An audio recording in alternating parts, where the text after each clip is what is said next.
From Washington, this is VOA News.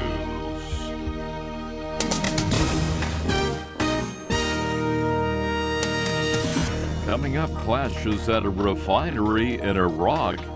Israel expanding a West Bank crackdown following kidnapping. Hello, everyone. I'm Steve Norman. U.S. Army Chief General Martin Dempsey says the Iraqi government is requesting U.S. airstrikes to aid the fight against Sunni Islamist militants who've taken over key cities in the northern part of Iraq. Meantime, Iraqi government forces clashed with Sunni militants at the oil refinery in Beiji, north of Baghdad, damaging that complex. Edward Yeranian reports. An official at Iraq's largest oil refinery in the town of Beiji, 200 kilometers north of Baghdad, says that Sunni militants have clashed with government security forces and now control 3/4 of the facility. Militants entered the town several days ago, but later withdrew.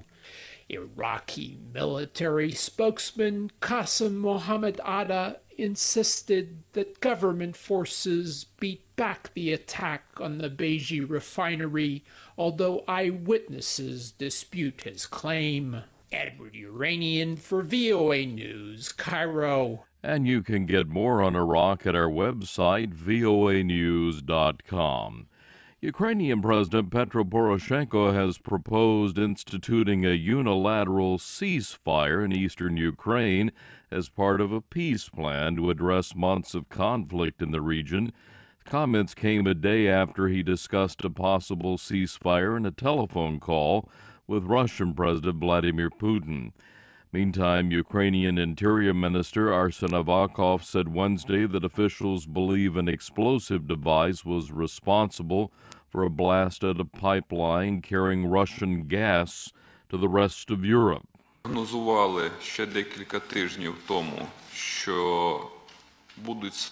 is Ukrainian Prime Minister Arseniy Yatsenyuk. He called Wednesday's explosion sabotage, said it was designed to undermine Ukraine's reputation as a reliable partner in transferring energy.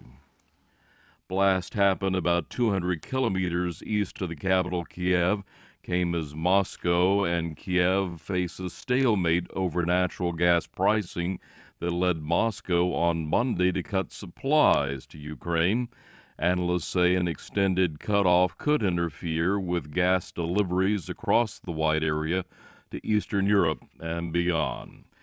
U.S. Ambassador to the United Nations Samantha Power told the UN Security Council the apprehension on Sunday of Ahmed Abu Khattala near Benghazi, Libya, was justified to prevent more attacks.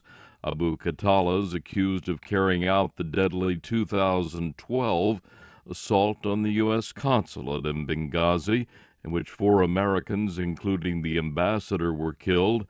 He's being questioned by American authorities aboard a ship, a U.S. ship in the Mediterranean.